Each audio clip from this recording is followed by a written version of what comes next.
Olá! Bom, nesse vídeo eu quero falar sobre orçamento pessoal. Um orçamento financeiro inteligente. Você vai entender o porquê disso nesse momento que nós vivemos a economia no mundo, né? Bom, então eu vou falar sobre como usar o orçamento pessoal na prática. Como o orçamento pessoal pode ser usado então para colocar ou manter em ordem a sua vida financeira, mesmo em situações de crise ou problemas. Tá? E a primeira grande função do orçamento é saber para onde está indo o dinheiro. Saber para onde está indo o dinheiro é a essência do orçamento inteligente. Dá mais segurança, tranquilidade, não é verdade? Bom, quando você faz o orçamento e cria o hábito de anotar os seus gastos e comparar com o limite possível da sua renda, você se torna consciente de que necessidades, e aqui necessidades emocionalmente falando, elas são ilimitadas se não tivermos controle. E que a sua renda, por outro lado, é limitada. Ou seja, sua capacidade de comprar tudo é limitada por maior que sejam os seus ganhos. Bem, mas antes de avançar nisso e falar dos passos para o orçamento, eu te convido para te inscrever no canal, tá? Dê o seu like, né, como eu peço sempre, também comente, compartilhe e conheça mais também, conheça aquelas coisas que eu publico diariamente curtinhas no Instagram e o meu curso de finanças pessoais, tá? Os links estão na descrição do vídeo. Bem, vamos pensar em orçamento pessoal não como sendo aqui um alerta, né? Como algo impiedoso, chato ou um limitador cruel das suas vontades. Nada disso. O orçamento inteligente é apenas uma ferramenta amiga para ajudá-lo. Ajudá-lo, claro, quem quiser ficar no controle das suas finanças, que eu acho que é o desejo de todos. Então precisa ficar de olho nos gastos que são feitos. O objetivo, em essência, é economizar para torná-lo rico, próspero, seguro e feliz. Tá? Bom, até aqui vimos um pouco então sobre a conscientização sobre a necessidade de uso do orçamento, que é o mais importante. Agora eu vou falar sobre o como fazer. Para o como fazer é importante seguir alguns passos, que eu vou falar parte a parte. Primeiro passo então é reunir a família. É o primeiro passo porque você vai reunir e tratar dessa conscientização. Afinal, todos estão gastando dinheiro, consumindo alguma coisa, de alguma forma, né? Então todos são responsáveis em controlar as despesas. Então essa é a consciência que se precisa ter. Bom, sabemos que as famílias habitualmente não conversam sobre o uso do dinheiro. Parece que é um tabu mundial. Tá? Ao contrário, brigam quando tem problemas financeiros aqui, né? Então é chegada a hora de começar a mudar tudo isso. E vale lembrar, repetindo e ressaltando, que vivemos num momento complexo da economia no mundo todo. E isso exige controle e cautela. Tá bom? Bom, é importante também ficar bem claro que o trabalho e desconforto de controlar os gastos, tá? Ele é para um benefício muito maior para todos em algum momento. Tá? Como, por exemplo, realizar os sonhos, viver uma vida com mais qualidade. É isso aí. Segundo passo seria então separar os gastos por grupos, né? Então, agora a primeira coisa é distribuir a renda líquida para 3 grandes grupos de gastos. Bom, esse será o seu orçamento padrão ideal. Separe 60% dos seus gastos para as necessidades, a sua renda para as necessidades, 20% para a construção de reservas de aposentadoria e 20% para projetos de vida.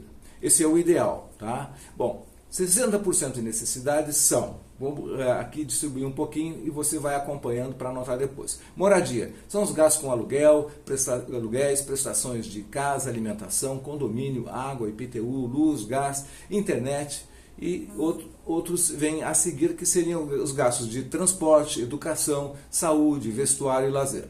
Tá? Tá aí o orçamento em grupos e alguns itens que compõem os grupos. O número 2 seria a reserva para aposentadoria, tá? Nessa distribuição, 20%.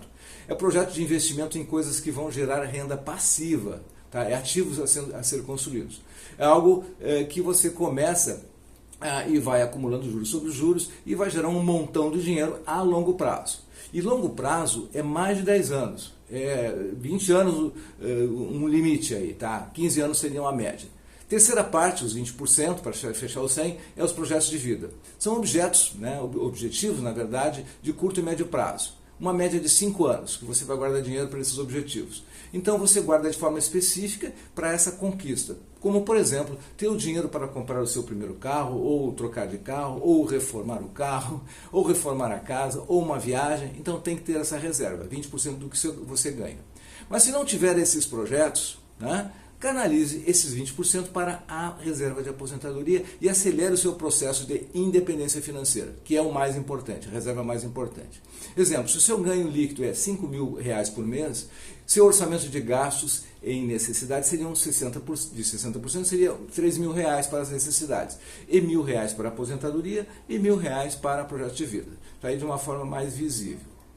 Terceiro passo seria listar todos os gastos em conjunto com a família. Chame todo mundo para uma reunião.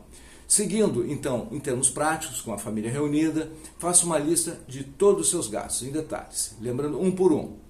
Então, no primeiro momento, tá, os valores que você vai lembrar, que vai colocar no papel, não precisa ser tão preciso. Depois você vai comprovar que os eventuais erros, as diferenças são bem pequenas. Tá? Bom, após listar os gastos, você vai separar em grupos, como eu falei antes, grupos de gastos, moradia, né, transporte, saúde, etc. Bom, o trabalho não termina aí, você começou a identificar e colocou lá no papel. Agora você vai, ao final de 30 dias, analisar se precisa eliminar ou reduzir gastos. Aliás, antes dos 30 dias, depois é outro passo. Tá? Tem a premissa de que você pode diminuir nesse trabalho aqui 20% dos seus gastos. Você pode até criar uma competição entre os participantes, isso é bem interessante, participantes da família, para aqueles que conseguirem maiores ganhos, terem um prêmio por aí. Esse valor poupado será usado para reservas e uma pequena parte para celebrar por essa conquista. Torrar, pequena parte. Né? Bom, é importante ter compensações pequenas, né, no momento imediato, para que você possa visualizar então grandes benefícios no futuro. Isso ajuda. Reduzir gastos ninguém gosta, por isso é preciso criar motivações, tá bom? Número 4, quarto passo, um orçamento para 12 meses. Se você fez um levantamento, como eu falei antes aqui, olhando seus gastos e reduzindo, bom, coloquem agora numa folha padrão 12 meses, janeiro até dezembro. Em cada mês, coloque o nome do gasto e o valor, né? E vá, então, fazendo um lado do outro. Quando chegar no final do mês, reúna a família, discuta, então, se as previsões que tinham sido feitas foram alcançadas, tá? Ou de preferência abaixo, né? Gastou menos. Pegue outra folha de papel, então, e coloque o nome das previsões feitas em duas colunas. Numa coluna está os valores do mês que foram previstos e o que foi gasto. Se gastou mais do que o previsto, corrija a previsão no próximo mês. E assim, siga fazendo todos os meses. Passo número 5, o orçamento diário, encerrando a lista de hoje. Anote por 30 dias, isso é uma forma de refinar o orçamento. Identificar os gastos fantasma, aquelas coisinhas pequenininhas que fogem, que a gente não só se dá conta quando soma. No final de 30 dias, normalmente, é uma coisa gigante. Folha de papel ou planilha com 30 colunas e anote diariamente os pequenos valores, até para você criar o hábito. Depois, com o tempo, não vai precisar mais disso. Tá? Bom, e siga fazendo. Pronto. Conclusão. Vimos nesse vídeo, então, de uma forma rápida, como você pode criar um orçamento que eu chamo de orçamento inteligente e participativo. E lembro ainda que o momento da economia mundial está bastante confuso, inflação elevada, taxa de juros alta, esses são sinais de que tem um desarranjo aí, além dos riscos políticos que estão envolvidos no meio disso tudo. Tá? Então, os controles são mais do que necessários. Resumindo, reunir a família, separar os gastos por grupos, o 3 é listar todos os gastos, o 4, fazer o orçamento para 12 meses e o 5º, um orçamento diário, para ver os gastos fantasmas. Tá bom? Esse foi o resumo de uma forma bem sintética do que é um orçamento inteligente.